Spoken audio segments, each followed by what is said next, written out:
My dear colleagues, I'm Dr. Venkatesh, and today I'll be telling you how you can use hydrodelineation as a strategy on which to base soft cataract management.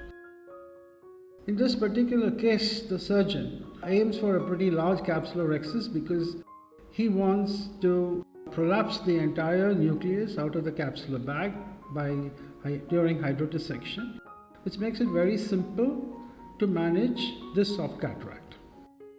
Now, this is a very effective and safe strategy. The only disadvantage being that the large capsulorhexis may not completely overlap the optic of the intraocular lens, which could lead to, with the onset of capsular fibrosis, a displacement of the intraocular lens or a tilt of the intraocular lens that can lead to a progressive refractive decay. Instead, what I would prefer to do is to make a small size capsulorhexis that will nicely overlap the IOL. Unlike it is in this case, that you can actually see that at least a small portion of the optic of the IOL is not overlapped by the rhexis margin. Attempting hydroprolapse of the nucleus through a small rhexis of 5 to 5.5 millimeters is associated with a small risk of having a capsular blowout with nucleus drop. So what I suggest is that we hydrodelineate and use this wave to help in the management of soft cataracts while employing a capsulorhexis that is 5 to 5.5 millimeters in size.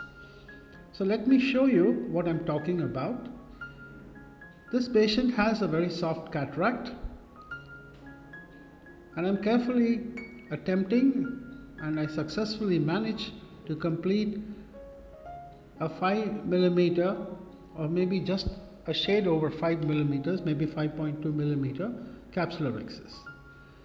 After performing hydrodissection, cortical cleavage hydrodissection, I then perform a careful hydrodelineation. Remember that if the cataract is soft, that you can actually hydrodelineate the endonucleus, and I'm able to pop this small endonucleus out of the capsular bag, not the entire nucleus. Now, while doing this, there is no increased or elevated risk of developing a posterior capsular blowout. This can be done through a capsulorhexis size of 5 or even 4.5 millimeters. The next step in the procedure is to simply emulsify this endonucleus shell. Once this is done, the epinucleus shell can easily be aspirated by rotating this girdle around and aspirating it with a little amount of a flip maneuver of the entire epinucleus content. From the size of the endonucleus that's left behind after a proper hydrodelineation, it's actually possible for us to gauge the hardness as well as the grade of nucleus sclerosis. In a clear lens, the endonucleus size is usually about 2 to 3 millimeters. In grade 1 nucleus sclerosis, it's about 4 to 5 millimeters. In grade 2 nucleus sclerosis, it's about 6 to 7 millimeters. And in grade 3, an endonucleus is usually around 7 to 8 millimeters. And it is more than 8 millimeters in a grade 4 nucleus sclerotic cataract. Therefore, up to grade 1 nucleus sclerosis, it is possible for us to prolapse the endonucleus through a 5 or 5.5 millimeter capsulorhexis. Let me show you another example in a patient who has got a posterior polar cataract. Again, I have performed a 5 millimeter round central capsulorhexis.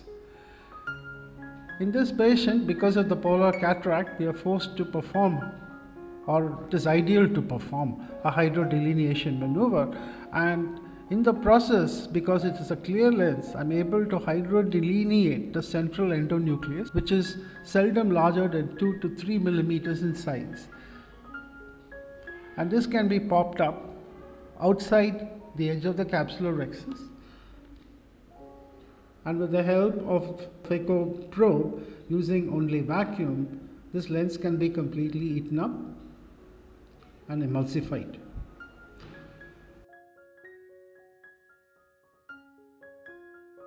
And after adequate cortical aspiration, it is possible to implant the intraocular lens in this patient within the capsular bag. As you can see, this is a PanOptix toric intraocular lens implanted within the capsular bag. It will retain its effective lens position very well. A good overlap of the optic by the capsular rhexis edge. Now this is another example of the same, of how we can use the grade 1 nuclear sclerosis.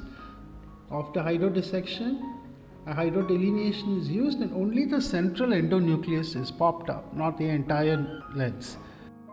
If the hydrodelineated portion of the endonucleus is more than 6 millimeters, or if a clear plane of hydrodelineation cannot be obtained, then the nucleus management is by a low power or a vacuum chop. In this particular patient, the hydrodelineated portion is about 6 to 7 millimeters. Let's take another example of a patient with, of course, a visibly soft cataract. I achieved a 5 millimeter central capsular rhexis. During hydrodissection, I initially performed cortical cleavage hydrodissection and follow it up with hydrodelineation. But try as I may, I am not able to get a clear plane of delineation in this patient. So, in both such cases, if the hydrodelineated portion of the nucleus is more than 6, or if you are not able to get a clear plane of delineation, then the best way to manage this through a 5 mm rhexis is by a low power or a vacuum chop. In low power or vacuum chop, we do what the name suggests. We set the power at around 10 to 15% only, and the aim of the power is to just to clear the phacotip. What does the hold and the impaling is actually the vacuum, which is set to around 350 millimeters of mercury. So using a short burst of very low power, you can bury the tip into the nucleus, and the vacuum holds on to the nucleus, the central endonucleus core of the soft cataract, after which you can use a sharp tip chopper and cut the soft lens like a cake. I think I have already presented this in the video session on the vacuum chop. So once you've broken the soft cataract with, say, a grade 1 nuclear sclerosis into smaller bits, I'm sorry that the video is a little decentered. This is because the patient kept moving her head during the surgery. So once a small portion of the nucleus fragment, or even a single portion of nucleus fragment, is out of the capsular bag, then the rest of the procedure becomes child's play.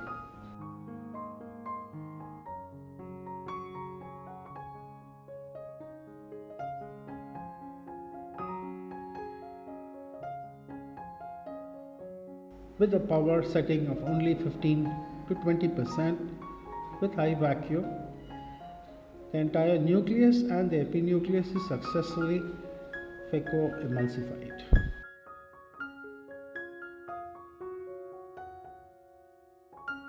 A foldable intraocular lens is implanted successfully within the capsular bag. Well, the additional advantage of this technique is now we have a good overlap of the optic, a 360-degree overlap of the optic by the capsular rhexis edge. So to recap about the low power or the vacuum chop, it's important to set the power at around 10 to 15%. You should bury the phacoprobe very tangentially and in a very shallow manner. You should set a vacuum of around 350 millimeters of mercury, and once you've got a reasonable hold with the vacuum, use a sharp chopper to cut the soft lens like a cake and separate the fragments using the paddle maneuver.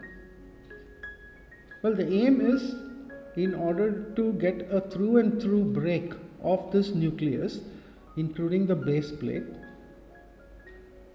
and the minute we are able to evacuate a single fragment, then the rest of the procedure becomes quite simple. So to finally sum up, soft cataracts are difficult battles to wage and win.